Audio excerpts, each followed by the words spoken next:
c'est une décompensation cérébrale aiguë, donc qui se traduit par une altération globale des fonctions cognitives, fluctuante et réversible. En fait, c'est une urgence gériatrique très fréquente dont les conséquences peuvent être graves. Donc, c'est les différents critères donc, du syndrome gériatrique, en fait. Donc, parmi les conséquences graves, il peut s'agir donc d'une perte de la dépendance fonctionnelle. Le patient, il devient dépendant. Il a besoin donc d'une tierce personne pour exécuter les fonctions donc vitales, ces fonctions vitales. Alors, donc, il peut être à l'origine d'un surcoût. Ce surcoût peut être secondaire à l'accroissement donc du risque d'hospitalisation et l'augmentation ou l'allongement de la durée de l'hospitalisation. Également, on peut être à l'origine donc d'une découverte donc d'une pathologie sous-jacente obligeant donc le patient à être donc institutionnalisé, c'est-à-dire va rentrer dans une institution. Il peut être également donc à l'origine d'une augmentation de la mortalité donc du sujet âgé. Alors si on veut donc avoir une idée sur la prévalence de ce syndrome gériatrique, vous voyez bien donc pour les sujets âgés hospitalisés donc en structure ou dans des services de spécialité médicale, sa prévalence est de 30 à 42%, presque supérieure à l'un tiers des patients âgés hospitalisés dans des structures structures de spécialité médicale peuvent présenter un syndrome confusionnel. D'autant plus une prévalence plus importante donc, chez les patients hospitalisés dans des services donc, de spécialité chirurgicale. Donc presque la moitié donc, des patients hospitalisés dans des services de chirurgie peuvent avoir donc, un syndrome confusionnel. Et d'autant plus donc, en cas de patients donc, hospitalisés dans des unités de soins intensifs ou en fin de vie ou nécessitant des soins palliatifs. Donc, vous voyez que ces fréquences sont vraiment énormes. Et j'attire votre attention que le syndrome confusionnel est généralement sous-diagnostiqué pour le sujet âgé. عليه السيد ده diagnostic il est sous-diagnostiqué. عليه ما في قوس بيه عليه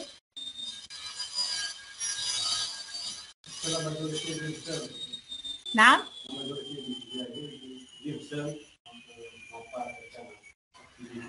vivre seul. نحكي pourquoi il est sous-diagnostiqué. Donc sous-diagnostiqué pour les patients hospitalisés, à part donc les patients donc à domicile. Donc la prévalence à domicile c'est de 0,4 à 11%. Mais donc en voyant donc les fréquences donc dans les structures hospitalières, pourquoi donc parmi vous donc il y a un seul qui a eu donc un patient présentant un syndrome confusionnel? Parce que c'est un phénomène ou c'est une situation qui est sous-diagnostiquée. Pourquoi cette situation est sous-diagnostiquée chez le sujet âgé?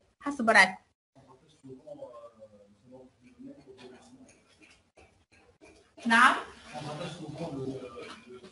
Très bien. Vieillissement. Très bien. Donc, بالنسبة لنا احنا sujet âgé قد في السبيطار ولا جالس عاجل وداخل في بعضه شوية ونسى وديزوريونتي كل شيء. Normal, c'est un sujet âgé. Donc, c'est la banalisation. Donc, c'est une fausse croyance parce qu'un syndrome confusionnel doit être traité, ne doit jamais être donc banalisé. Quoi d'autre? Quoi d'autre?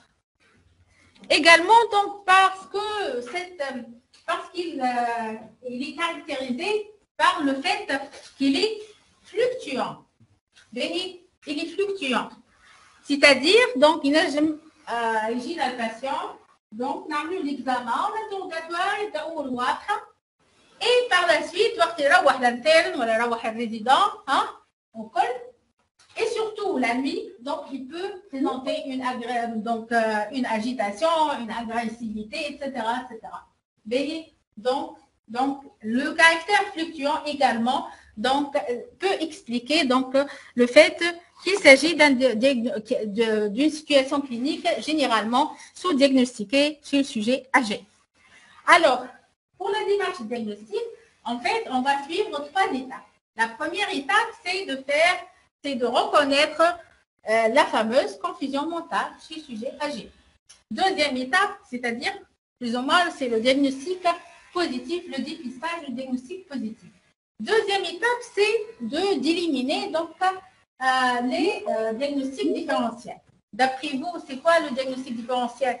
Le plus important, c'est la démence. Donc, troisièmement, c'est d'établir une enquête étiologique. Qui m'a un syndrome gériatrique impose de réaliser une enquête étiologique. Pourquoi? Parce que le traitement va être basé sur les étiologies sous-jacentes. Mais alors, on va voir ensemble un cas clinique. Madame Rajé, âgée de 83 ans, amenée aux urgences pour agitation. Donc, le début était brutal, il y a quelques heures. Donc, elle a présenté une agitation, un type de cri, et elle appelait son mari, malgré qu'elle est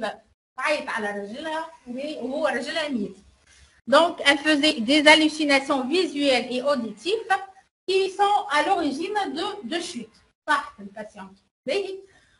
Également avec une désorientation temporo-spatiale. Alors, à l'examen, aux urgences, au moment de l'examen, la patiente était bien orientée dans le temps et dans l'espace. Elle décrit très bien ses hallucinations et elle est consciente de son trouble, donc source de l'angoisse. Alors, parmi les diagnostics suivants, lesquels vous paraissent vraisemblables? Premièrement, un état psychotique aigu à révélation tardive. Deuxièmement, une bouffée délirante d'origine psychiatrique. C, une démence sénile. D, un tableau confusionnel aigu inaugurant une démence. Et enfin, un syndrome confusionnel. Hein? Alors, c'est un pré-test. Alors, qu'est-ce que vous voyez dans ce cas clinique? Donc, interpréter l'interrogatoire.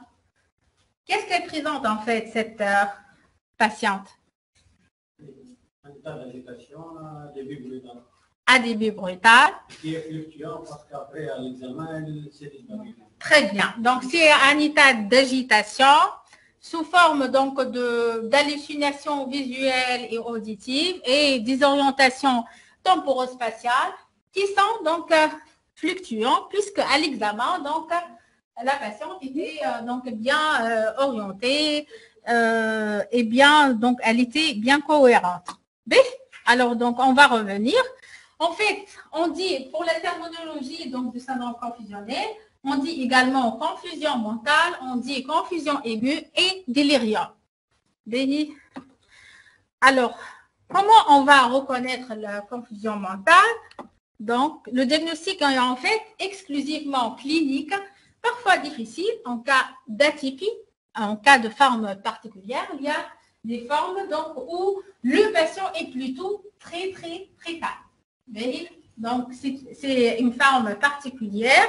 اللي احنا نقولوا ما شاء الله تبارك الله قاعد كالم لا عندنا باسيون متقلق ولا عنده مشاكل ولا حتى شيء alors que c'est une forme particulière de confusion mentale. Alors, quand est-ce qu'on peut évoquer un syndrome confusionnel chez le sujet âgé? En fait, premièrement, devant une perturbation de la conscience de soi et de son environnement. Par exemple, لا يعرف روحه ولا يعرف العيلة نتاعو des troubles, existence de troubles de l'attention. Donc, la question avec laquelle on pose une question, on doit la répéter plusieurs fois parce que le patient est facilement distrait. أقل حس وأقل حاجة نجم تشتت التفكير نتاعو etc. وما يركزش معنا. donc un trouble de l'attention. Troisièmement, des troubles cognitifs, donc un type de trouble mnésique, donc trouble de mémoire, surtout des faits récents. Une désorientation donc temporo-spatiale et un discours incohérent. Donc également donc un trouble de vigilance de type donc obnubilation, perturbation du cycle donc nictiméral, donc du cycle de veille-sommeil avec donc inversion du rythme donc nictiméral. Et également donc des troubles psychiatriques, donc notamment interprétation erronée des perceptions sensorielles, hallucinations ou agitation. Alors, donc pour la gériatrie et comme spécificité donc de la gériatrie, donc pour tout sujet âgé, donc on a ce qu'on appelle l'évaluation gériatrique standardisée. Cette évaluation gériatrique standardisée est constituée de différents outils ou questionnaires qui nous permettent de dépister différents syndromes gériatriques. Et alors, donc, cette évaluation gériatrique standardisée, donc, elle permet également, elle permet aux différents cliniciens de parler le même langage. En utilisant ces différents donc, outils ou échelles ou questionnaires, on peut donc retenir ou dépister les différents syndromes gériatriques. Mesela, si je veux parler de dénutrition, je fais quel questionnaire? Le Mini Nutritional Assessment, donc le LAMANA. Donc, c'est un patient donc, qui présente un risque donc, de nutrition. En même temps, un autre donc, professionnel de la santé, il fait le même questionnaire, il va retrouver le même résultat. Et donc, on va parler, nous, donc techniciens ou personnels de la santé, on va parler du même langage. Et cette évaluation gériatrique standardisée va permettre de réaliser la recherche dans le domaine gériatrique en utilisant donc des échelles qui sont validées et rapides. Est-ce que c'est clair? Alors, pour le syndrome confusionnel, il y a ce qu'on appelle le Confusional Assessment Method, qui est le CAM. C'est l'outil de dépistage donc, du syndrome confusionnel. Donc, il est sensible dans 94% des cas et spécifique dans 89%. Il est rapide et validé et peut être utilisé par tous les personnels de santé. Là, je me cours le gériatre lui-même, là, je me cours par un spécialiste, autre spécialité, et là, je me cours le kinésithérapeute ou l'infirmier. Alors, donc, quels sont les critères donc, du cas, les critères en faveur du syndrome confusionnel? Et en fait, donc, on a besoin de 3 critères obligatoires et un des 2 critères mineurs. Les critères obligatoires, c'est un début brutal, c'est le premier critère. Deuxièmement, une évolution donc fluctuante. Et troisièmement, des troubles de l'attention. C'est les 3 critères obligatoires. Et ajouter donc à ces 3 critères donc, obligatoires, un critère parmi les 2 suivants, qui sont la présence de pensées désorganisées et une modification au niveau de la vigilance. Si on a donc dépisté le syndrome confusionnel, on peut retenir le diagnostic en se basant sur les critères DSM-4, donc qui sont donc pour retenir le diagnostic, on a besoin de 4 critères qui sont les suivants: une perturbation de la conscience, une modification du fonctionnement cognitif, c'est-à-dire déficit de la mémoire, désorientation, perturbation du langage. Troisièmement, perturbation qui s'installe donc dans un temps court et tend à avoir donc une évolution donc fluctuante le long de la journée, surtout une aggravation donc nocturne. Donc l'aktharia في النهار يبداو امورهم واضحه وفي الليل يدخلوا في بعضهم. Et 4e critère qui est très très important, c'est la mise en évidence après histoire, examen physique, examen complémentaire, que la perturbation est due donc à une cause, à une affection médicale ou à une cause organique quelconque. Ok? Donc, pour retenir le diagnostic, nous avons besoin de l'association de ces quatre critères. Très bien. Alors, est-ce que vous avez des questions? Alors, donc, j'arrive donc au diagnostic différentiel. Alors, comment on va faire la part entre confusion et syndrome, entre confusion et démence, entre syndrome confusionnel et syndrome démentiel? حسب رايكم كيفاش نجموا نفرقوا بين الزوز؟ Le mode d'installation, très bien. Donc, كيفاش le mode d'installation? Donc, pour la confusion mentale, c'est une urgence, c'est vraiment une installation en quelques heures à quelques jours au maximum. Alors que la confusion ou le syndrome confusionnel, c'est une installation qui est aiguë. La confusion, le syndrome démentiel, la démence, c'est plutôt progressif. Dès بشوية بشوية ينسى حاجات جدد etc. بدا بشوية بشوية بدا فهمت ولاو اللي دايرين بيه يتقلقوا مثلا يواسيوا على حاجات etc. Donc c'est des troubles qui s'aggravent donc de façon lente et progressive. Mais, alors en fait il faut savoir qu'il existe une relation étroite et complexe mal élucidée entre syndrome confusionnel et démence. La démence donc est parmi les facteurs de risque de survenue de confusion et de quel sujet âgé a une démence, donc un syndrome confusionnel. Donc la démence constitue un facteur, des facteurs donc favorisants donc de la confusion. Il faut savoir également qu'il existe des formes frontières, une forme frontière donc entre syndrome confusionnel et démence. Il s'agit d'une confusion chronique dans presque un tiers des cas. Une forme de confusion presque qui se prolonge dans le temps. Également, donc, la confusion mentale, elle peut être donc un facteur de risque de démence. Donc, j'attire votre attention. Et on a le patient rêvé, j'ai compris l'urgence, et qui a présenté un syndrome donc confusionnel secondaire à l'infection par le Covid-19. Et c'est une situation c'est le mode de révélation du Covid-19 le plus fréquent dans le monde chez le sujet âgé. Donc, Covid-19 chez le sujet âgé. Donc, أول حاجة نخمو في le Covid-19, c'est en cas donc de syndrome confusionnel. Le syndrome confusionnel, c'est la chute.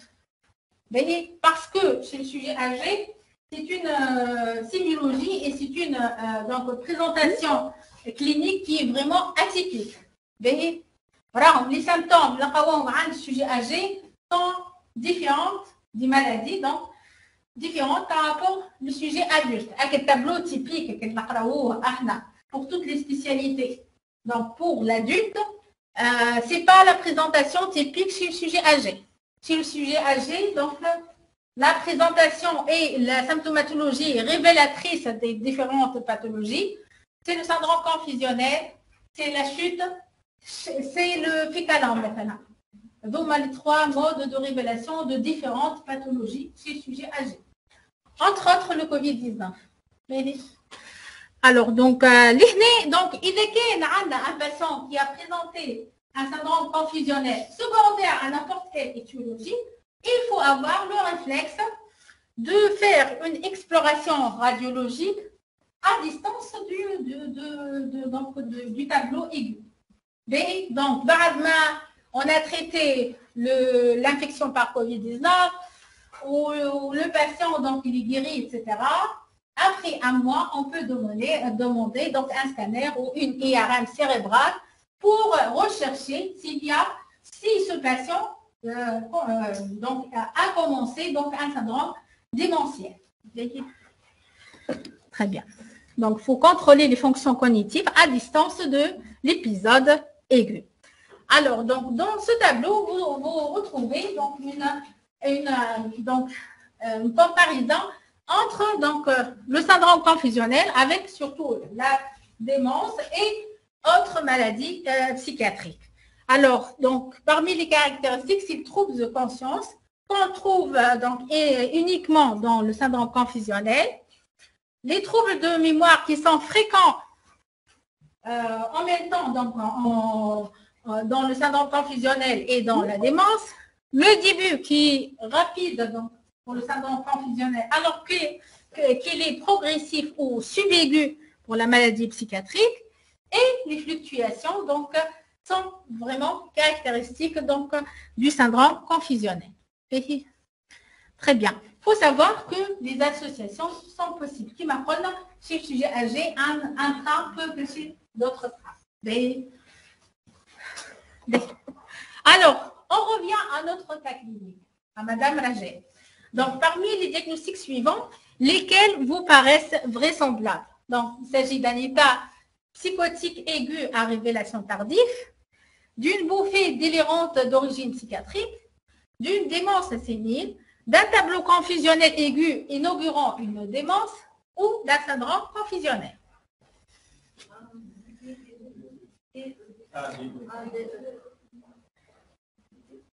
B. Alors, A. Pourquoi A? Est-ce que vous êtes d'accord donc pour qu'il s'agit d'un état psychotique aigu à révélation tardive? Hein? Donc, ce n'est pas un état psychotique aigu, hein? C'est plutôt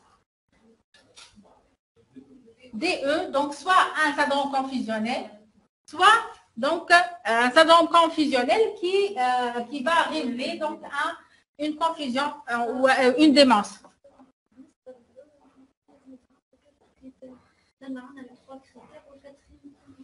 C'est quoi le quatrième?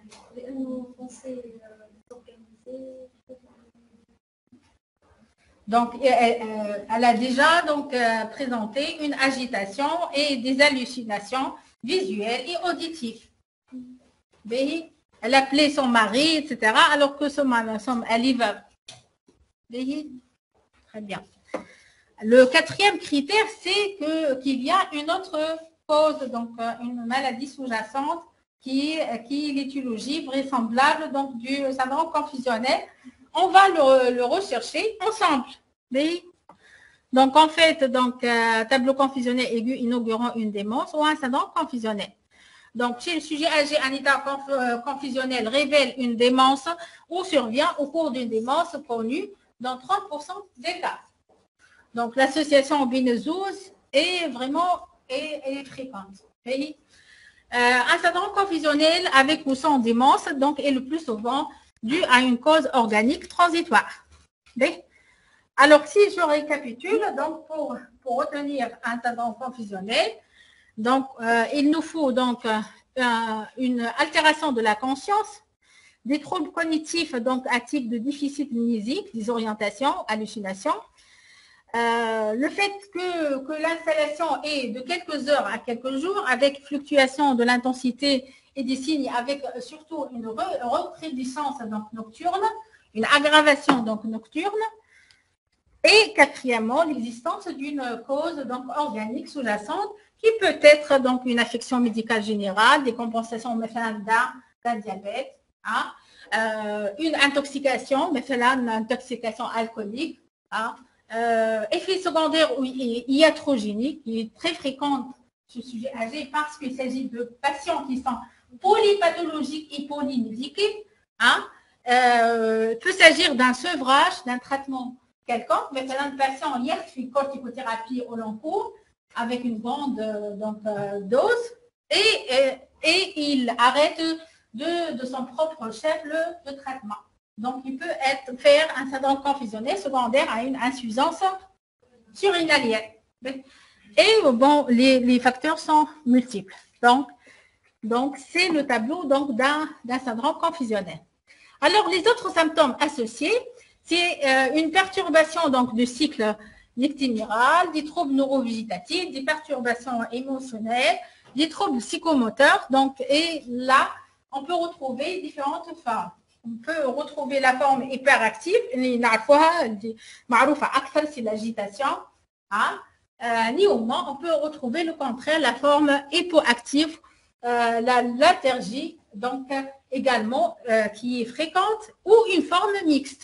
مرة يبدا رايد وعاقل ما يتكلمش بالكل، حتى كي يبدا متقلق ما يشكيش، وفي الليل فهمت يخوضها الدنيا. مثلا احنا on avait une patiente âgée hospitalisée pour déséquilibre de diabète.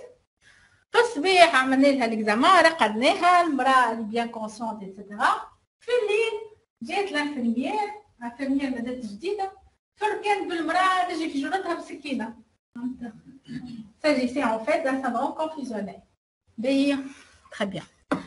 Alors, donc, le syndrome confusionnel est généralement donc sous-diagnostiqué, qui m'a dit.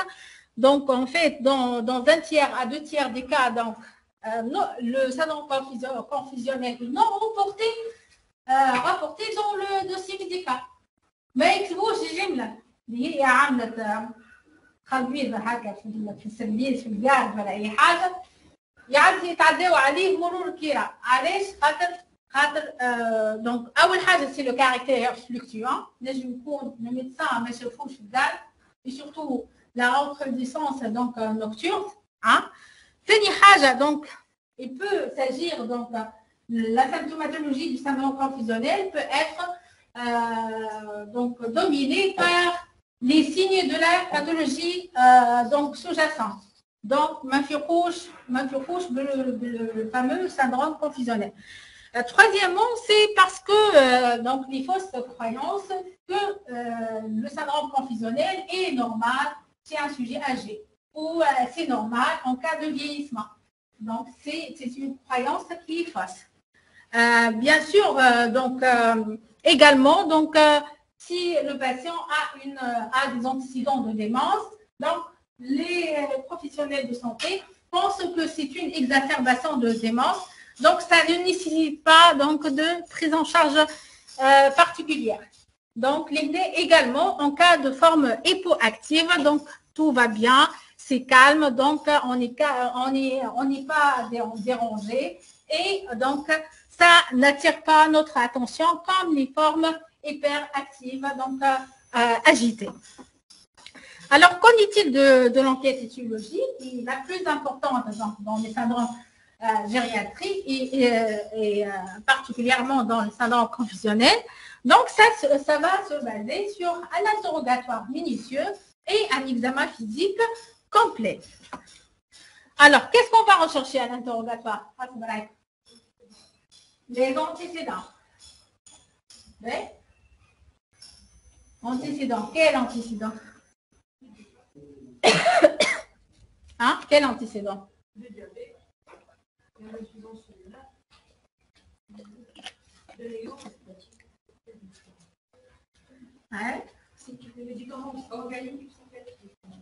Donc, les médicaments, l'ordonnance, sachez, il faut faire attention. L'ordonnance médicale ou sachet تاع الدوايات نتاع الباسيون ديما نصدقوا الساشي. l'ordonnance médicale لازم الميدسان يحكي وحده، فهمت؟ et l'automédication est très fréquente chez les sujets âgés. Quoi d'autre? Qu'est-ce qu'on doit rechercher à l'interrogatoire? Les habitudes de vie. Habitudes de vie. Consommation d'alcool, de substances toxiques. C'est pas actif. Quoi d'autre? Le mode de début. Le mode de début, très bien. Le mode de début, c'est très important, très bien. B, donc le mode de début, la chronologie, l'état cognitif antérieur, l'état fonctionnel antérieur, continence, autonomie, les antécédents, les symptômes associés, même des symptômes atypiques, et c'est très fréquent chez les sujets âgés. Un traumatisme récent, un stress récent, les médicaments, on va rechercher une automédication, une modification récente de la prescription, l'introduction, une augmentation de la dose ou un arrêt brutal. B. Alors, les nez, donc j'attire votre attention qu'en cas de syndrome confusionnel, donc il faut faire l'interrogatoire de l'entourage. Mais il ne faut pas passer à côté de l'interrogatoire du sujet âgé. Mais تقول هذا راس كبير عمره 8 سنين زيد مش نسالو هو تنسال طول بنت ولا ولد باهي faut faire attention على خاطر donc sur le plan éthique donc le patient c'est lui qu'on doit interroger. Il faut respecter donc le patient et le faire donc inclure dans sa prise en charge, etc. Mais également donc il y a des données qui ne peuvent être avancées que par le sujet âgé.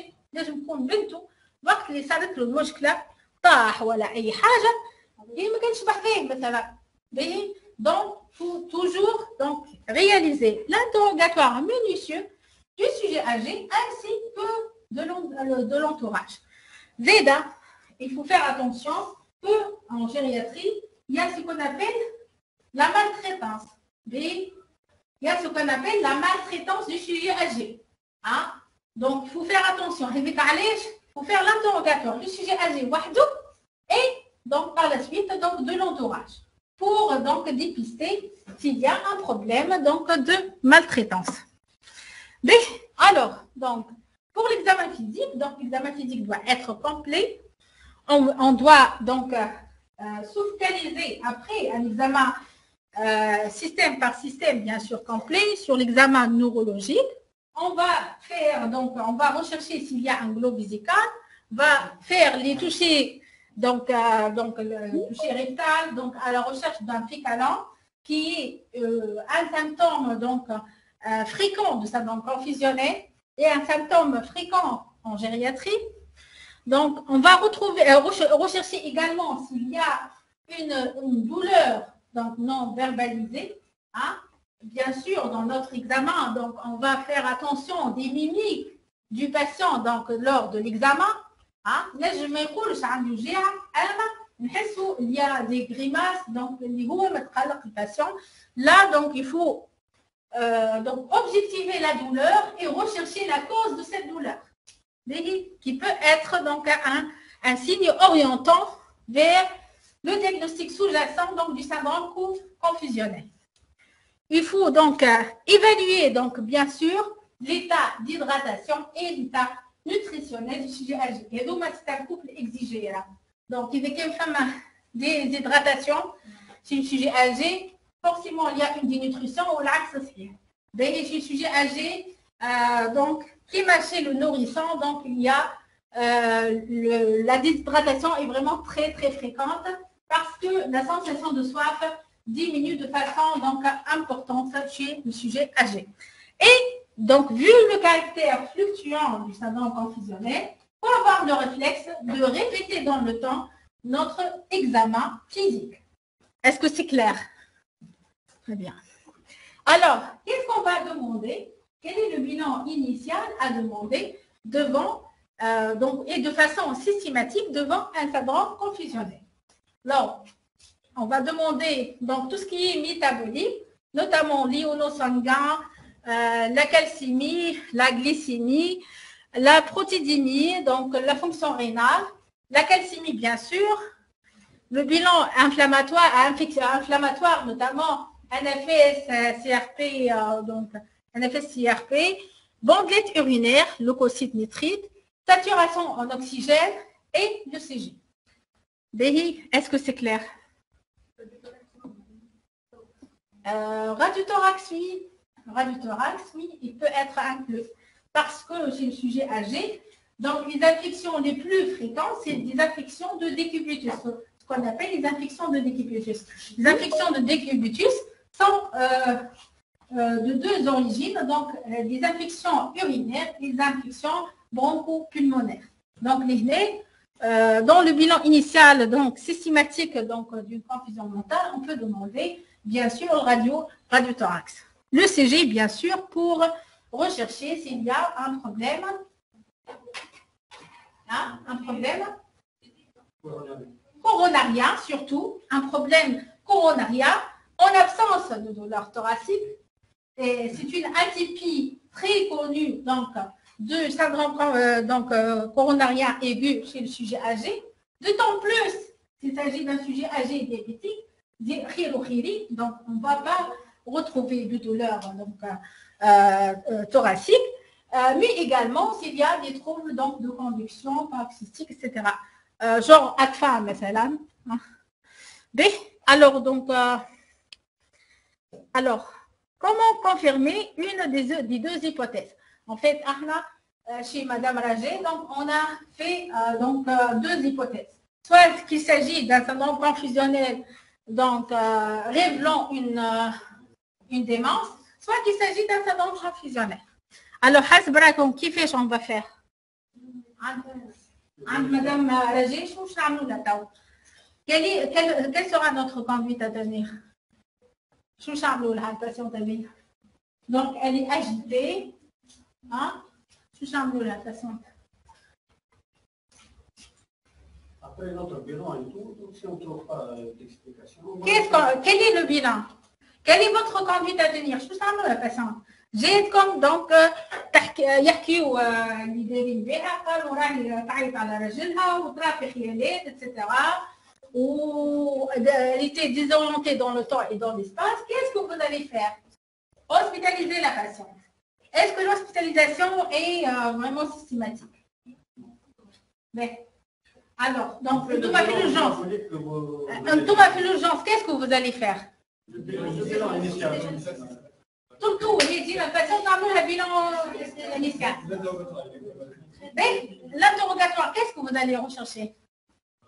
Parce qu'on parle l'état donc cognitif, la fonction cognitive initiale, etc. Hein? L'état de base, très bien. On va voir l'état de base. Donc, l'état de base, qu'est-ce qu'on va rechercher? Hein? L'état cognitif. Est-ce qu'il y a des troubles de mémoire, d'attention, etc. auparavant? Et la chronologie donc de ces troubles. Quoi d'autre? Les antécédents, hein, les médicaments pris par cette patiente, quoi d'autre? Les circonstances d'installation du tableau, et par la suite, et les signes associés donc, à ce syndrome confusionnel. Y a-t-il d'autres signes associés, notamment vertige, vomissement, autres, hein? Trouble de sommeil, c'est dans le cadre du syndrome confusionnel. Signes infectieux, notamment. Signes infectieux, fièvre, signes respiratoires, urinaires, hein, digestifs, très bien. Comme la fièvre en cas de syndrome infectieux, est-ce qu'elle est toujours présente chez les sujets âgés? Hein? بالعكس ديما تبدا مش موجوده قليل ومش لقاو une véritable fièvre en cas d'infection. Donc l'absence de fièvre n'élimine pas un syndrome infectieux chez les sujets âgés. Alors, donc on a fait qui m'a dit l'interrogatoire. Donc c'est une patiente hystérectomisée, hypertendue, traitée par l'association amlodipine et indapamide.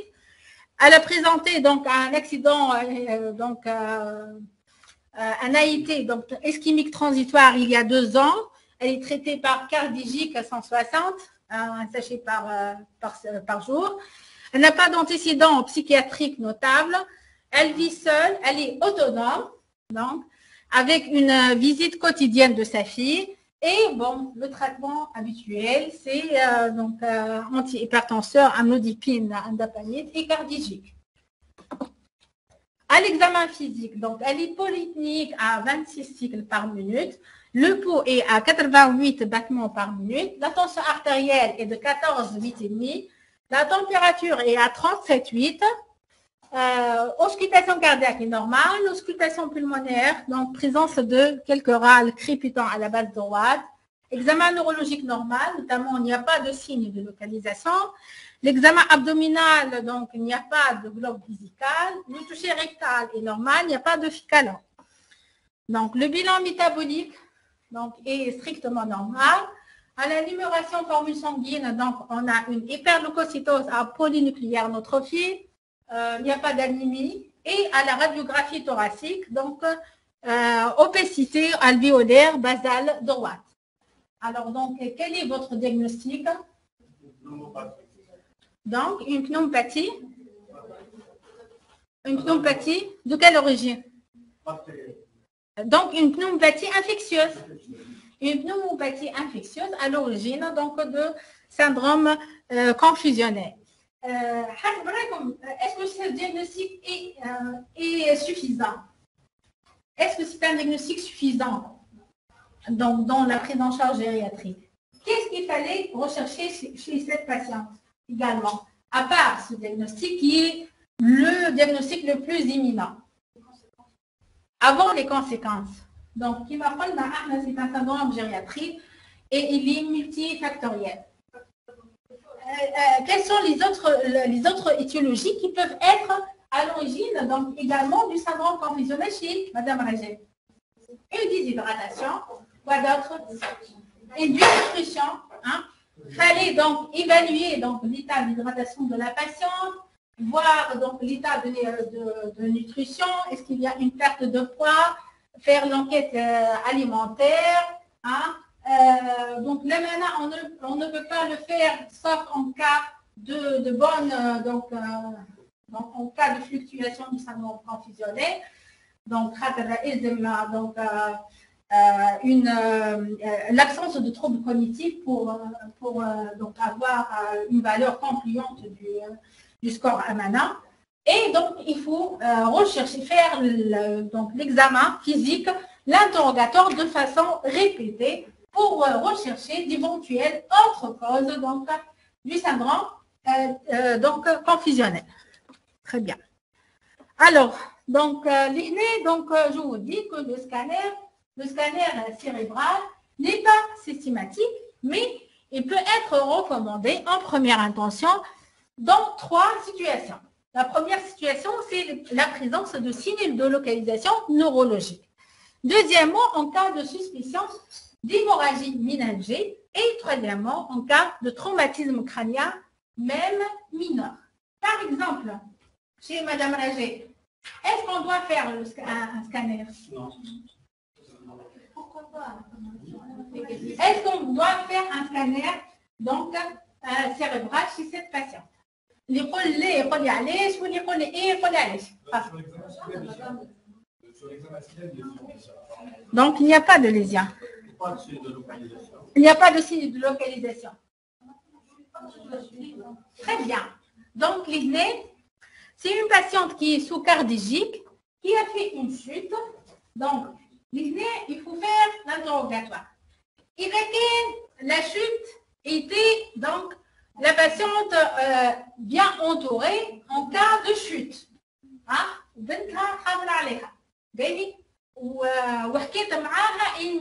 n'y avait pas de perte de connaissance.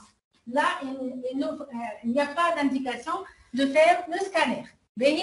إذا كان la chute صارت والباسيونت وحدها وما معاها حتى حد لهنا c'est systématique de faire le scanner donc cérébral. خاطر le sujet âgé نجم يعمل perte de connaissance ou bien اللي هو عمل perte de connaissance.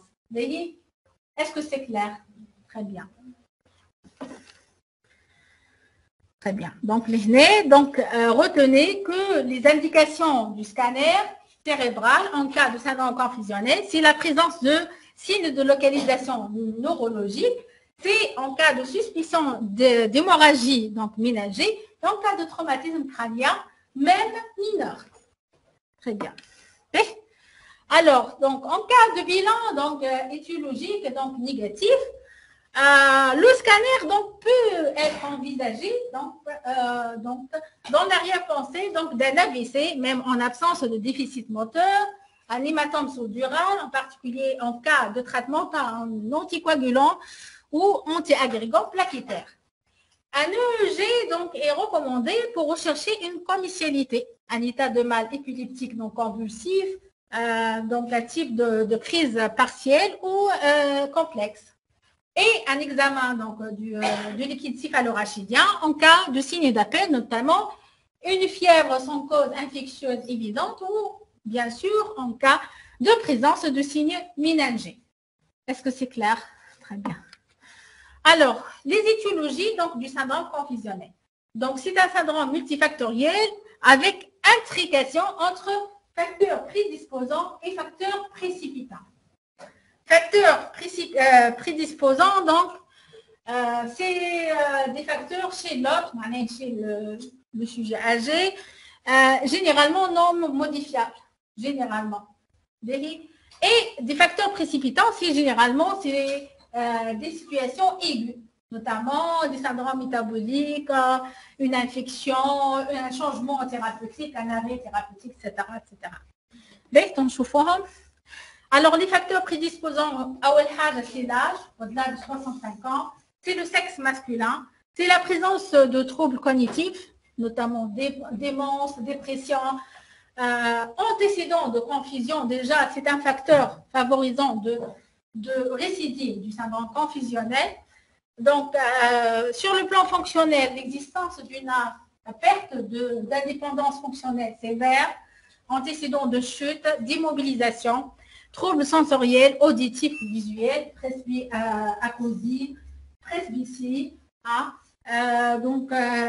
déshydratation, dénutrition, polymédication, éthylisme, polypathologie, maladies sévères, notamment insuffisance rénale ou hépatique, antécédents d'AVC, troubles métaboliques, fin de vie, fractures et traumatismes.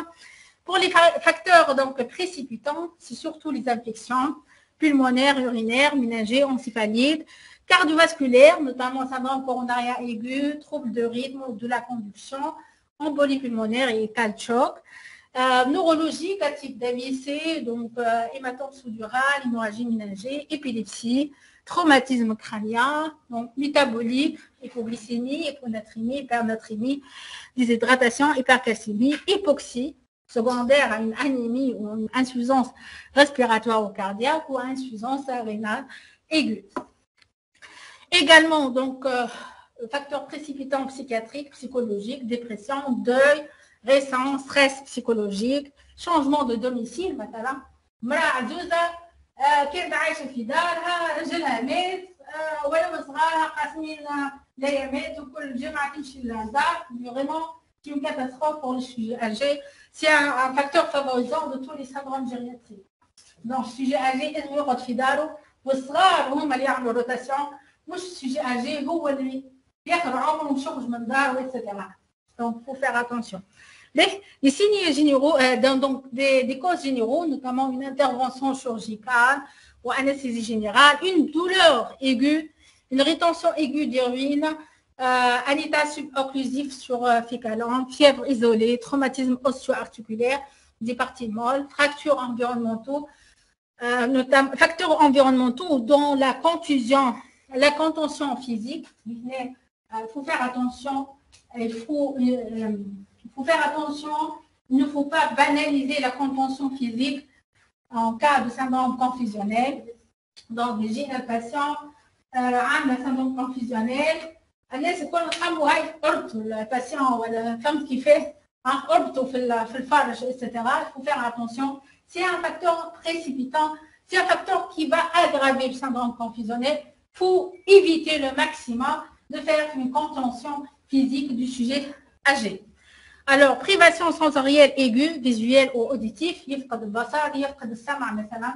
Donc, c'est un facteur précipitant du syndrome confusionnel ou donc un trouble de sommeil.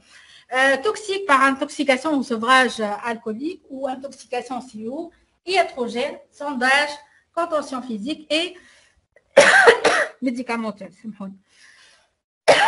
Donc, c'est le tableau donc, des facteurs précipitants médicamenteux, les psychotropes, bien sûr. J'attire votre attention que les psychotropes peuvent être à l'origine du syndrome confusionnel. Ça, je vous parle le traitement. Donc, il ne faut pas avoir la main facile de prescrire des psychotropes parce que ça peut ils peuvent aggraver la situation. Quand je trouve dans quelle situation on peut prescrire les psychotropes. Les antiparkinsoniens, les antiarythmiques, les anticonvulsivants, corticoïdes à forte dose, anti-inflammatoires non stéroïdiens. Donc, les anti-inflammatoires non stéroïdiens sont vraiment à éviter chez le sujet âgé. Donc, il y a beaucoup d'interactions médicamenteuses. C'est parmi les classes thérapeutiques les plus utilisées et c'est une classe thérapeutique qui est utilisée dans le cadre de l'automédication du sujet âgé. Donc, il faut faire attention, il faut toujours éviter cette classe thérapeutique et la substituer avec d'autres classes thérapeutiques telles que l'antalgique ou les mesures donc, physiques telles que glaçage, voilà, anti-inflammatoire, donc local, à type de pommade, la crème. Alors, les antihistaminiques, les hypoglycémiants oraux, les antibiotiques, les antalgiques, les médicaments cardiovasculaires, digitaliques, bêta-bloquants et la thiophiline. Et la liste est non exhaustive. OK? Donc, il y a un syndrome confusionnel et on est devant un patient âgé, polypathologique et polymédiqué. Là, il fallait faire donc, donc une enquête de pharmacovigilance. Alors, en cas de syndrome confusionnel, faut-il indiquer une hospitalisation? Hein? Madame Rajé, faut-il indiquer une hospitalisation? Hein? Allez. Allez. C'est quoi l'indication? C'est quoi l'indication? La seule indication? Elle vit seule? نعم لا على خاطر البوليبنيه باش ناخذوها حسب رايكم ناخذوها ولا تروح هي عندها فلومباتي انفكسيوز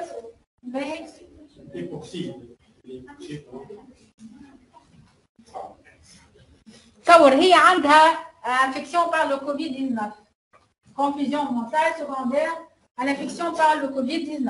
Est-ce qu'on doit l'hospitaliser ou aller? Allez. Un désordre au niveau gaz du sang. Sur obligatoire les sujets âgés اللي عملوا كوفيد كلهم رقدناهم في السبيطار. ها؟ صحيحة الحكاية هذيا؟ في باليش. ها؟ Alors, حسب رايك وقتاش لازمنا ناخذوا سوجي اجي عن syndrome confusionnel؟ retentissement اش معناه؟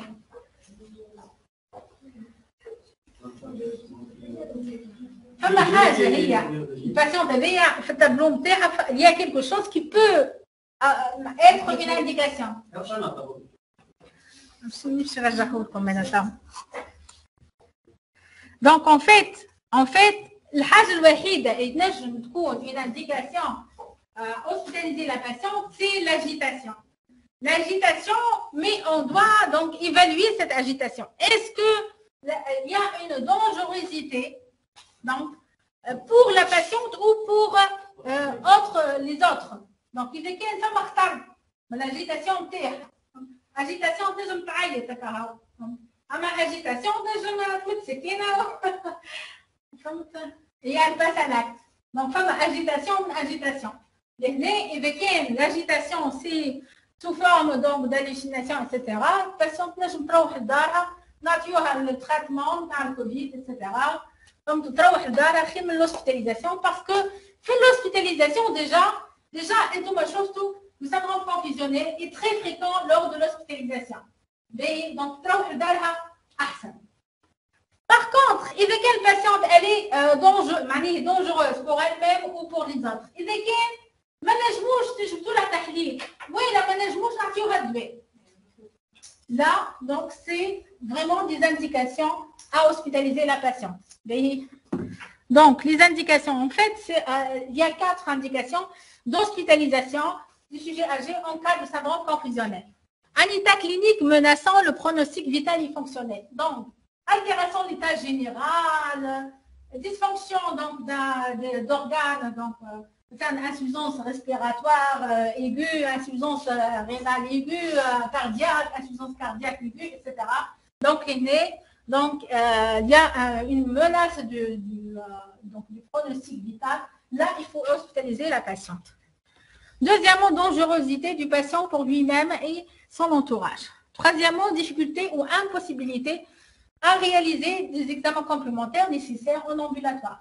ما نجموش فهمت تخرجها البنت هي عندها بنت تجيها كل مرة في الجامعة تنجم مش بنتك تهزها باش تعملها تحليل ولا حتى باش تعطيها دواء مثلا. Il y a une impossibilité. Troisièmement, donc, devant l'indication d'une surveillance médicalisée après arrêt d'un traitement potentiellement responsable. مثلا, une patiente était sous corticothérapie à forte dose et elle a arrêté la corticothérapie de façon brutale. Il faut l'hospitaliser pour réaliser une surveillance médicalisée donc de cette insuffisance surrénalienne aiguë. Très bien. Est-ce que c'est clair? Très bien. D'autres indications qui sont partielles, mais ne sont pas vraiment de première intention, et lesquelles le patient ne peut pas s'hydrater ou s'alimenter de façon adéquate. Madame Rajé, بنتها مسافرة مثلا وهي توا وحدها دونك ما فما حتى حد ينجم يوكلها ويشربها ويعطيها دواء etc. Donc ça peut être donc une indication à l'hospitalisation. Également donc l'entourage professionnel ou familial ne permet plus donc de garantir donc la qualité des soins. Donc patient seul à domicile en absence ou en insuffisance d'aide familiale ou professionnelle. Ok. Donc, il y a un patient قريب l'hôpital, bien entouré, donc où il n'y a pas une altération d'une fonction donc, vitale, hein, elle n'est pas agressif ou hétéro-agressif. Hein, on peut donc le prendre en charge en ambulatoire. Alors, pour le traitement, bon, la prise en charge, donc, le plus souvent, donc, la prise en charge, donc, c'est une prise en charge évéquée, donc, c'est une cause, donc, une maladie, donc, sous-jacente grave, un diabète qui est déséquilibré par une infection, etc. Là, c'est une occasion, donc, d'hospitaliser le patient pour donc, équilibrer donc sa pathologie sous-jacente et chronique. Donc, on va traiter la cause. Le pronostic et l'état confusionnel donc, va dépendre du pronostic de l'affection causale et on va traiter les symptômes propres de l'état confusionnel par donc, des neuroleptiques ou anxiolytiques. Donc, ça dépend avec donc, le type de manifestation donc, ou de traduction de ce syndrome confusionnel. Alors, le traitement, en fait, dans le syndrome confusionnel est surtout préventif. Tout sujet âgé, il faut faire attention des facteurs précipitants et des facteurs favorisants du syndrome confusionnel. On a une grande liste des facteurs précipitants et prédisposants. Donc, il faut faire attention de la prévention de la survenue donc, du syndrome confusionnel. Donc, il y a une polypathologie, donc il faut bien surveiller et traiter donc, les différentes maladies chroniques. Hein. Et avec une intoxication, il faut faire le sevrage dans les règles de l'art. Et donc, il faut prévenir donc, la survenue du syndrome confusionnel. Alors, pour le traitement, donc, sur le plan médicamenteux, il n'y a pas vraiment de classe donc, de psychotrope qui a montré son efficacité ou qui a montré une efficacité avec un bon niveau de preuve. Donc, aucun traitement curatif validé. Pour le traitement non médicamenteux, donc c'est la prise en compte, donc la prise en charge des facteurs prédisposants et l'éviction donc des facteurs précipitants. Alors en fait, on est en face d'un sujet confus, qu'est-ce qu'on doit faire? Il faut éviter le bruit, il faut éviter l'agitation et la panique. هو يبدأ agité واللي معاه كلهم هو يعيط واللي معاه يعيطوا الله أعلم شنو يعملوا والفرمية تلقاها تعيط والوفرية يقطع في شعره فهمتي كيفاه والناس والدنيا الكل قاعدة. Donc أول حاجة il faut éviter le bruit, l'agitation, il faut calmer tout le monde. أول حاجة. ثاني حاجة donc il faut se présenter. احنا نقدموا رواحنا انا الدكتور فلان الفلاني et il faut donc entretenir donc ou faire communiquer et également donc communiquer avec le patient en mentionnant son nom. حتى كان هو désorienté dans le temps ou dans l'espace احنا نكلموه سي فلان الا فلانه مثلا نسموه باسمها ولا باسمه. Il faut le regarder le patient en face dans le fi'ili avec un ton de voix qui est calme et rassurant. هو داخل في بعض مش احنا داخلين في بعضنا ونرعش وخايفين etc. Il faut être calme et rassuré et il faut expliquer la situation et éviter de faire la contention physique. Alors, pour la contention physique, donc en fait, il y a trois indications qui doivent être transitoires, les indications. Et j'attire votre attention que la contention physique, c'est un acte médical. Et dès qu'on parle de contention physique d'un patient, il faut prescrire la contention physique. Doit être dossier. Contention physique indiquée pour B et ça doit être transitoire dans le temps. Alors, elle doit se limiter, premièrement, aux situations d'urgence médicale après avoir tenté toutes les solutions alternatives. B, donc, il y a une situation d'urgence extrême. Donc, on a le droit de faire une contention physique. Deuxièmement, afin de permettre les investigations et le traitement nécessaires. Il y a un patient agité, le retour juste pour faire le bilan, on a dit le traitement, le traitement, juste on a dit le traitement. De façon de par voie orale, ou il y a par voie orale, par voie intraveineuse. Alors, et troisièmement, tant que le patient est dangereux pour lui-même ou pour autrui. Mais dès que le patient هايج وينجم يضر روحه ولا يضر غيره. Donc, إذا كان عدينا له الدواء والدواء donc il a fait son effet وقتها نحيو الرباط نتاع الباتيون. Donc, c'est les trois situations où la contention physique est autorisée. Alors, donc, on va calmer tout le monde. Pas de contention mécanique. Et si absolument nécessaire, il faut surveiller la contention. Le patient il faut faire attention. Et donc, les sédatifs donc, vont être indiqués. Si agitation peut être cause de l'arrêt, donc de traitement indispensable, et le risque d'auto ou d'hétéro-agressivité. Alors, le traitement donc, symptomatique, j'ai essayé de vous résumer et de faciliter et simplifier donc, la prescription de sédatifs. Donc, on juge que le tableau est majoré par l'anxiété, là on va donner un anxiolytique. Et le tableau est majoré par le délire, donc on va prescrire un neuroleptique. Est-ce que c'est clair? Anxiété, anxiolytique.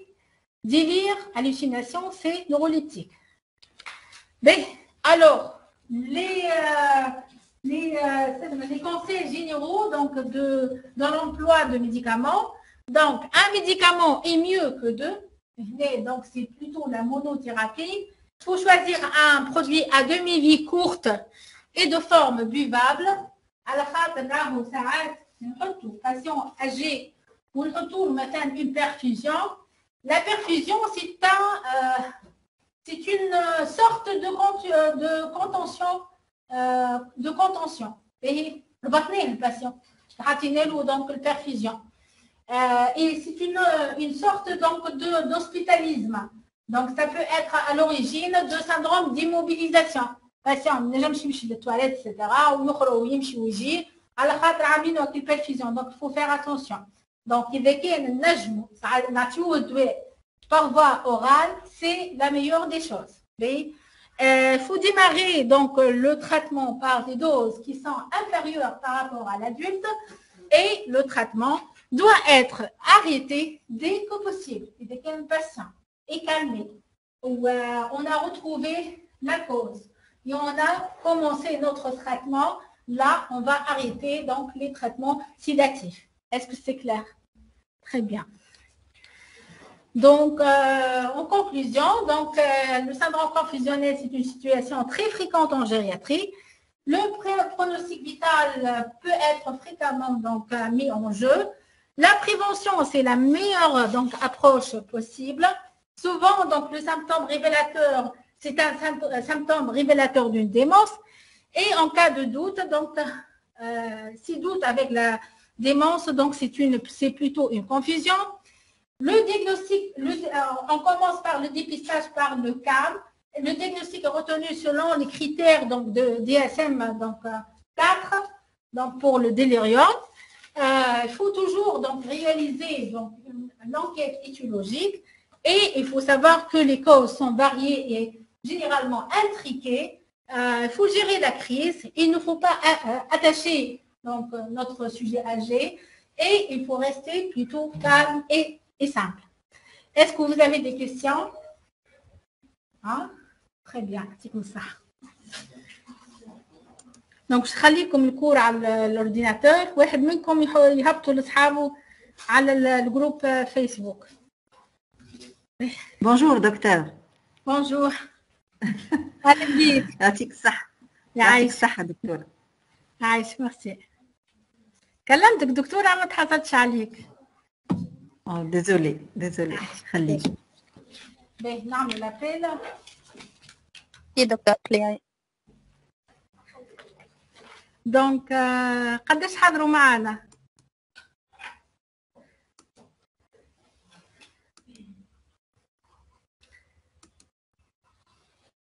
Donc, en conclusion, le syndrome confusionnel, c'est une situation très fréquente en gériatrie. Le pronostic vital peut être fréquemment mis en jeu.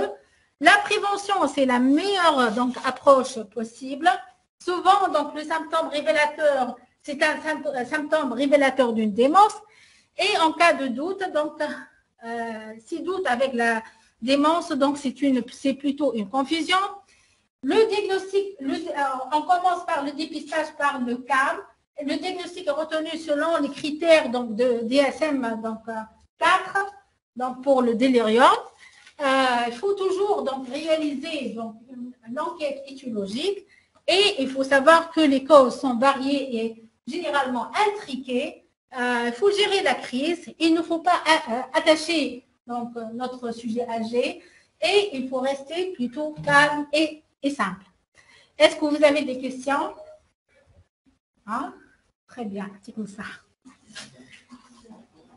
Donc, je vais vous laisser le cours à l'ordinateur.